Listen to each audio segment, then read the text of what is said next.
అంతర్జాతీయ రాజకీయ పరిణామాలు, అదేవిధంగా చైనా అమెరికా వాణిజ్య ఉద్రిక్తతలు, అదేవిధంగా డాలర్ బలహీనపడడంతో గత వారం రోజులుగా మనం చూసినట్లయితే గనక బంగారం ఒక్కసారిగా గతంలో లేని విధంగా 1,00,000 మార్కును దాటేసింది. మొత్తానికి పసిడి ఆకాశాన్ని అంటుతూ మరి బంగారం ప్రియులకు నిరాశను మిగిల్చిందని చెప్పుకోవచ్చు. సో దీని ఎఫెక్ట్ ఏ విధంగా మారింది, అదేవిధంగా 2 రోజులుగా అంటే గత వారం నుంచి చూసినట్లయితే కనుక కొద్దిగా మార్పులు చేర్పులు చోటు చేసుకుంటున్నాయి. సో బంగారం ధర ఎంత తగ్గింది ఏందనే తదితర విషయాల్ని ప్రస్తుతం మనం భూపాలపల్లి పట్టణంలో ఉన్నటువంటి ఒక బంగారం షాప్లో ఉన్నాం. సో వారిని అడిగి తెలుసుకునేటటువంటి ప్రయత్నం చేద్దాం. నమస్కారం అండి. నమస్తే. సో గతంలో లేని విధంగా 1,00,000 మార్క్ దాటినటువంటి పరిస్థితి, దానికంటే బలమైనటువంటి కారణాలు ఏమనుకుంటున్నారు? అయితే గడిచిన 5-6 నెలల కాలంలో బంగారం రేట్లు అనేది 60,000 72 మధ్యలో ఉండే. ఆ మధ్యలో ఉన్నటువంటి గిరాకులు కూడా కొంచెం చూసి ఇక బంగారం రేటు పెరుగుతుందేమో అని బాగా కస్టమర్స్ వచ్చేవారు. మరి ఈ మధ్యకాలంలో మరి అమెరికా ట్రంప్ అధ్యక్షుడైన తర్వాత మరి వాళ్ళ యొక్క ఆర్థిక పరిణామాలు, దేశాలపైన వాళ్ళు వేసిన టారిఫ్ల ద్వారా సుంకాన్ని పెంచడం ద్వారా ఈరోజు బంగారం రేటు తారస్థాయికి, అంటే గడిచిన 3 నెలల కాలంలో ట్రంప్ పరిపాలన ఈ రోజుకి 100 రోజులు గడుస్తూ ఉంది. ఈ 100 రోజుల కాలంలోనే 72,000 నుంచి 1,02,000 వరకు కూడా ఈ బంగారం రేటు ఎగబాకింది.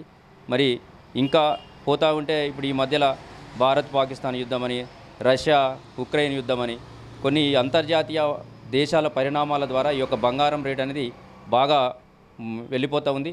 మరి ఈ మధ్యకాలంలో 1,02,000 నుంచి ఈ యొక్క వారం రోజులలో మళ్ళీ కొంచెం 98,000కు కూడా కొంచెం పడిపోవడం జరిగింది. మరి అదేవిధంగా ఈ అంతర్జాతీయ మార్కెట్లు, ఈ షేర్ మార్కెట్స్ ఏదైతే బంగారముకు షేర్ మార్కెట్ లింక్ అయిందో, పైసలున్న ధనికులు ఏం చేస్తూ ఉన్నారంటే కిలోల కొద్దీ షేర్ మార్కెట్లో బిజినెస్ చేసుకుంటూ వాళ్ళు డబ్బులు కట్టుకుంటూ మళ్ళీ పెరగంగానే అమ్ముకుంటూ వాళ్ళ లావాదేవీల సామాన్యునికి ఈ యొక్క బంగారము అసలు అందరి పరిస్థితి అయిపోయింది. ఇప్పుడు ఈ పరిణామాలు జరగాలంటే ట్రంప్ ఒక్కడు ఈ యొక్క తారీఫు సుంకాలను తగ్గిస్తే ఈ బంగారం రేటు పడిపోయి 70,000 75,000 మధ్యలో ఉంటే ఇది సామాన్యునికి అందుబాటులో ఉంటుంది. ఆ సామాన్యునికి కూడా అందే పరిస్థితిలో ఉంటుంది బంగారం, అంతే.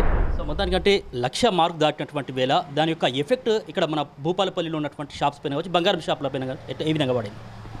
భూపాలపల్లిలో చాలా పడిపోయింది. ఎందుకంటే ఈ 1,00,000 రూపాయలు పెట్టి కొనే ప్రజలు మన దగ్గర లేరు. ఎందుకంటే సామాన్య ప్రజానికం చాలా ఉన్నారు. కొద్దిమంది ఏమైనా సింగరేణిలో పనిచేసే వాళ్ళు ఉంటే వాళ్ళ అత్యవసరానికి ఏదైనా అవసరం ఉన్న మందమే కొనుక్కుంటున్నారు. కానీ పెద్ద మొత్తాన్ని మాత్రం కొనడానికి ఏదైనా పెళ్లి గిరాకైనా కానీ అప్పటి మందం ఒక 2 తులాలు 3 తులాల మందం తగ్గుద్ది కదా రేటు అనే ఆలోచనతోని ఎవరు కూడా బంగారం కొనడానికి ముందుకు వస్తలేరు.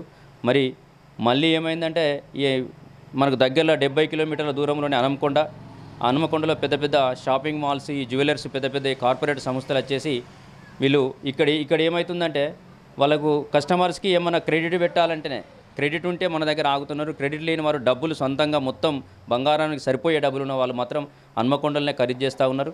మరి ఇక్కడ బంగారు వర్తక వాణిజ్యకు సంబంధించిన పరిస్థితి చాలా దారుణంగా ఉంది. మరి ఇంకా ఈ రేట్లు పెరగడం వల్ల ఈ స్వర్ణకార వృత్తి కొన్ని రోజులైతే కనుమరుగు అయిపోతుందా అనే భయం కూడా మా లోపల కలుగుతూ ఉన్నది.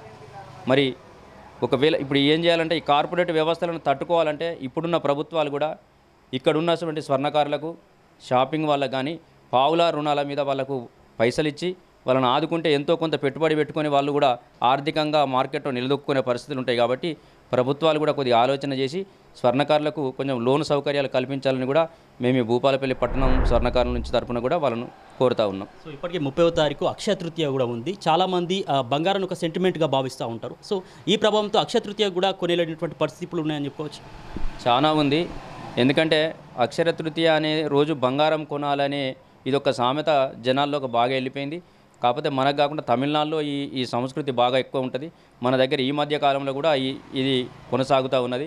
కాకపోతే పెద్ద మొత్తాన్ని కొనకపోయినా కానీ 100 మిల్లు 200 మిల్లు కొనడానికైతే ఆయన 100 మిల్లి కొనాలనుకున్న ఈరోజు 920 రూపాయలు 100 మిల్లికి ఒక గురియా అంటే తక్కువనే ఉంటుంది. దానికి 920 రూపాయలు అయితే ఉన్నది. కొంచెం ఈసారి ఎట్లయినా బిజినెస్ చాలా తక్కువ ఉంటాయి.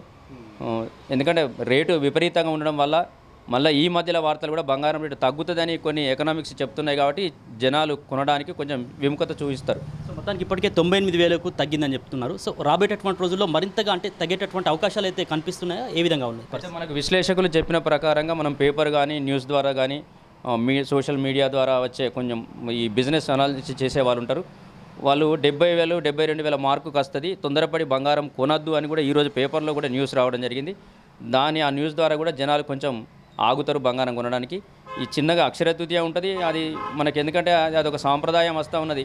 ఆ రోజు కొంటే మనకు బంగారం కొనుక్కుంటే ఎంత కొట్టినంత డబుల్ అవుతుంది మళ్ళీ ఇయర్కి అనేది మన ఒక భారతీయుల లోపల మనం హిందూ ధర్మాన్ని కాపాడే ఉంటుంది కాబట్టి ఒక సామెత వీళ్ళు కొంటూ ఉంటారు. ఎంతో కొంత మొత్తానికైతే కొంటారు, కొనకనైతే ఊకోరు. ఎట్లా ఉండే అండి పరిస్థితి, అంటే పెళ్లిళ్ళ సీజన్లో కావచ్చు? గత ఏడాది అంటే అప్పుడు దరిదాపుగా 68-72 వేలు ఉండే. 72,000 ఉన్నప్పుడు వాళ్ళు ఎవరు కొన్నా ఏ చిన్న పెళ్ళి అయినా కానీ 100 గ్రాముల బంగారం ఈజీగా కొనుక్కుంటారు. మామూలు పెళ్ళి ఇక మంచి వాళ్ళు అంటే 200-300 గ్రాములు కొనుక్కుంటారు. ఆ పోయిన ఇయర్ బాగానే ఉండే. ఈ ధర వెలువడడం ద్వారా ఈ బంగారం షాపుల పైన ఈ కులవృత్తి పైన బాగా ప్రభావం చూపుతూ ఉన్నది. వెండి ఎట్లా ఉంది? వెండి ధరలకు సంబంధించి వెండి కూడా 1,00,000 మార్కు దాటిపోయింది, 1,10,000 వరకు వెళ్ళిపోయింది వెండి. ఇప్పుడు ఏంటంటే ఇంతకుముందు అయితే మేమైతే కిలోలు పట్టీలు అమ్మేటోళ్ళం.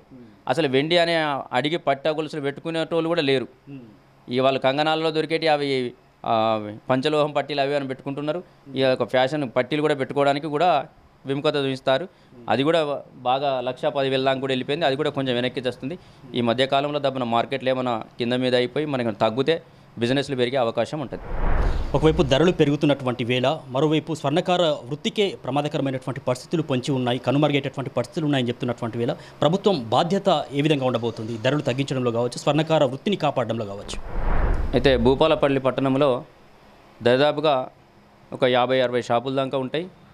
ఇందులో కొంతమంది పని మీదనే ఆధారపడి బ్రతికే వాళ్ళు చాలామంది ఉన్నారు. మరి ఎవరైనా గిరాకీ వాళ్ళు మాకు పని తీసుకొస్తేనే వాళ్ళకి మేము ఇచ్చి పనులు చేయించుకునే సందర్భాలు ఉంటాయి. మరి మాకే గిరాకులు లేనప్పుడు వాళ్ళ పని కూడా చాలా దీన పరిస్థితికి చేరుకుంది. చాలామంది కూడా కొంతమంది వేరే పనులకు కూడా వరంగల్ కూడా వెళ్ళిపోవడం జరిగింది. కానీ ఈ పనులు వాళ్ళకు జరగాలంటే ప్రభుత్వం వెంటనే తక్షణమే మాకు ఒక కార్పొరేషన్ ఏర్పాటు చేసి, ఆ కార్పొరేషన్కి ఇంతకుముందు 200 కోట్లు కూడా ఇవ్వడం జరిగింది. ఆ 200 కోట్లు గత ప్రభుత్వం ఇవ్వలేదు, ఈ ప్రభుత్వం ఇవ్వలేదు. వెంటనే ఇప్పుడున్న ప్రభుత్వం ముఖ్యమంత్రి గారు స్పందించి మాకైతే ఏదైతే విశ్వబ్రాహ్మణ కార్పొరేషన్ ఉందో ఆ కార్పొరేషన్కి ఒక 200 కోట్లు బదలాయిస్తే ఆ డబ్బు ద్వారా నిరుపేదలైన స్వర్ణకారులకు కానీ మా విశ్వబ్రాహ్మణులకు కానీ వెనుకబడిన వాళ్లకు చేయూతనిచ్చి వాళ్ళకు కొంచెం పెట్టుబడి పెట్టే విధంగా ప్రభుత్వాలు కనుక సహకరిస్తే కొంచెం పనులు చేసి, ఎందుకంటే పిల్లలను చదివించుకోలేక వాళ్ళకి ఏదైనా ఆరోగ్య సమస్యలు వచ్చినా ఈ మధ్య గడిచిన 5-6 నెలల కాలంలో దరిదాపుగా ఒక 30-40 కుటుంబాలు పిల్లలతో సహా యాసిడ్ తాగి ఆత్మహత్యలు చేసుకున్న రోజులు ఉన్నాయి. అందుకనే ప్రభుత్వం వెంటనే స్పందించి మేము ప్రభుత్వానికి విజ్ఞప్తి చేస్తూ ఉన్నాం. ఎందుకంటే భూపాలపల్లి పట్టణం స్వర్ణకార సంఘ అధ్యక్షునిగా మరియు రాష్ట్ర స్వర్ణకార సంఘం కార్యదర్శిగా నేను కొనసాగుతూ ఉన్నా. ప్రభుత్వాన్ని డిమాండ్ చేస్తలేం, కోరుతూ ఉన్నాం. ఎందుకంటే అమాయకులైనటువంటి వాళ్ళు ఆకులు రాలిపోతున్నారు స్వర్ణకారులు. మరి ఎక్కడో ఒక జంతువు, ఒక పక్షి కానీ దాని యొక్క తరం అయిపోతూ ఉన్నది, మరి అది దాని యొక్క జాతి క్షీణిస్తూ ఉన్నది అన్నప్పుడు ఆ ఒక పక్షి కొరకు లక్షల కోట్ల రూపాయలు పెట్టి ఆ పక్షులను కాపాడడానికి ప్రభుత్వాలు ప్రయత్నం చేస్తూ ఉన్నాయి. కానీ ఇక్కడ ఉన్న మానవాళి ఒక జాతికి సంబంధించిన స్వర్ణకారుల ఒక కుటుంబాలు చిన్నాభిన్నమై అప్పుల ద్వారా అప్పులు తీర్చలేక, పిల్లలను చదివించుకోలేక, పని లేక ఇబ్బందులు పడుతూ ఉన్నారు, మరి చనిపోతూ ఉన్నారు.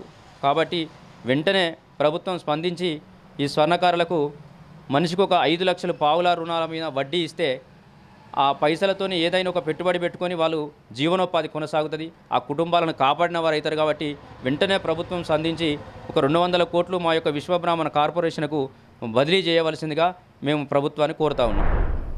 ఒకవైపు అంతర్జాతీయ పరిణామాలతో, మరోవైపు ఇక్కడ ఉన్నటువంటి 1,00,000 మార్కు దాటినటువంటి వేళ గిరాకీ తగ్గడంతో స్వర్ణకార వృత్తిపైన తీవ్రమైనటువంటి ప్రభావం పడింది. ఎందుకంటే సామాన్య జనాలు కొనలేనటువంటి పరిస్థితుల్లో భూపాలపల్లి పట్టణంలో ఉన్నటువంటి చాలా బంగారం షాపులకు సంబంధించినటువంటి ప్రభావం పడింది. సో ప్రభుత్వం కూడా ఒక చొరవ తీసుకొని ఒక కమిషన్, స్వర్ణకార వృత్తికి సంబంధించినటువంటి ఒక కమిషన్ను ఏర్పాటు చేసి తద్వారా వాళ్ళ వృత్తికి సంబంధించినటువంటి ఒక లోన్లు ఇచ్చినట్లయితే కనుక ఈ వృత్తిని కాపాడుకునేటటువంటి పరిస్థితి కూడా ఉంటుందని చెప్తున్నారు. అదేవిధంగా కార్పొరేట్ సంబంధించినటువంటి వ్యవస్థ ప్రభావం కూడా తమపై ఉందంటున్నారు.